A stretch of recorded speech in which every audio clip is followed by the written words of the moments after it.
je suis là pour un exercice de la chimie organique, plus précisément les hydrocarbures. Nous avons vu la dernière fois simplement un petit exercice sur les hydrocarbures. Ici, on va passer au niveau un peu supérieur. Tout d'abord, avant de commencer, je vous exhorte à vous abonner, de liker, de partager la vidéo. Ça ne vous coûte rien de vous liker, de partager et de vous abonner. Moi, ça me fait du bien, ça me pousse, ça me donne de la force plus. Passons à l'exercice qui se présente à l'écran. On dit là, gaz de pétrole liquéfié ou le GPL est un hydrocarbure. C'est un mélange à 3 ou à 4 atomes de carbone dans les conditions telles que le volume molaire est égal à 25 litres par mol. 1 mètre cube de GPL gazeux a une masse de 2,12 kg. Donc il faut savoir que tu dois convertir ça, c'est important. On admet que le liquide et le gaz ont la même composition, soit la masse 1, la masse d'alcane à 3 atomes de carbone qui est C3H8 et M2, la masse d'atomes à 4 atomes de carbone C4H10 présent dans un mètre cube de GPL gazeux, soit M1 et M2, la quantité de matière correspondante. Quelle relation simple existe-t-il entre M1, N1, N2, Vm et le volume total Vt qui est égal à 1 mètre cube? Bon, il faut savoir que ici on dit qu'ils ont même. Donc ce qui veut dire que la masse T totale, la quantité de matière totale égale à quoi? Bon, on y va à la correction, je ne vais pas parler en l'air. La relation simple qui existe entre la quantité de matière 1, 2, Vm, Vt, donc la quantité de matière 1 plus la quantité de matière 2 est égale à la quantité de matière totale. Or, on sait que la quantité de matière égale à quoi? De T égale à Vt sur le volume molaire. Il faut savoir, ça c'est important, il faut savoir que la quantité de matière, c'est encore le volume total sur le volume molaire. Le volume sur le volume molaire.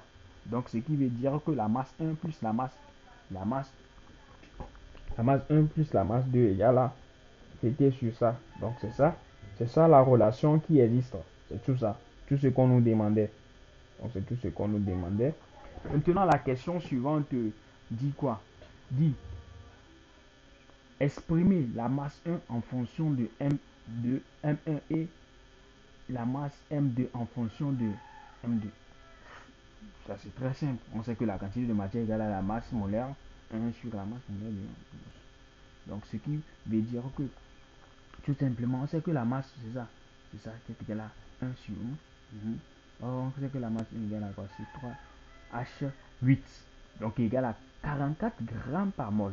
Donc, on sait que le 1 c'est C3H8 à 3 atomes de carbone. Donc, ce qui veut dire que notre masse 1 égale à quoi? 44 fois la quantité de matière 1. Pareil aussi pour le 2. Donc, ça fait la masse égale à quoi? 58 fois la masse 1. C'est tout ce qu'on nous demandait. C'est tout ce qu'on nous demandait. Maintenant, on nous demande que d'en déduire une relation entre la masse totale, la quantité de matière 1 et la quantité de matière 2. Donc, c'est ça. On sait que, regarde ça, on reconnaît ça. On juste on remplace, donc ça donne quoi? Ça donne 44 fois la quantité de matière 1 plus 58 N2 égale à la masse totale. C'est tout ce qu'on nous demandait. Très simple. Maintenant, on dit quoi? De résoudre le système des deux équations faisant intervenir N1 et N2 et en déduire la composition molaire du GPL. Très simple. En 5 minutes, tu as déjà terminé. Juste notre système d'équation, c'est ça. Ce qu'on nous avait demandé de résoudre en haut. C'est tout ce qu'on nous demandait. Donc ça fait N1 plus N2 égale à V. Oh, tu connais ça. Tu connais. Bon, tu connais ça aussi. Qu'est-ce qui va te manquer pour résoudre ce système d'équation que vous avez commencé en maths? Rien. Tu appliques simplement les trucs et tu t'en sors facilement. Donc on a trouvé notre quantité de matière égale à quoi? 14,29 mol et N2 égale à 25,11 mol. Très simple comme bonjour. Il n'y a pas à se fatiguer pour quelque chose. Maintenant, calculons la composition molaire. Comme ici c'est un mélange, comme ici c'est un mélange, comme c'est ici un mélange, donc pour faire le pourcentage de C égal à quoi?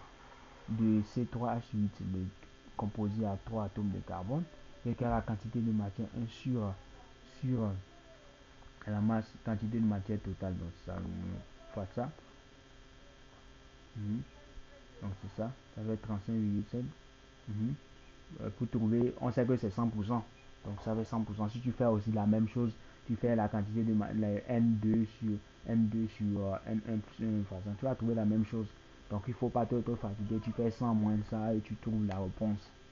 Tout simplement, en 5 minutes, tu as résolu ton problème.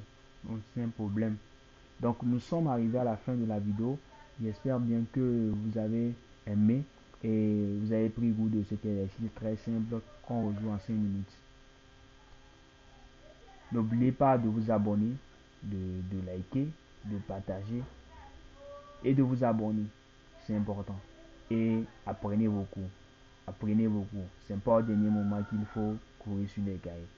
C'est maintenant qu'il faut commencer par traiter des exercices comme ces genres d'exercices-là pour mieux, pour avoir ça dans le sang, pas pour avoir ça sous la main, sous la main. Si on te donne un exercice, tu fais ça en même temps.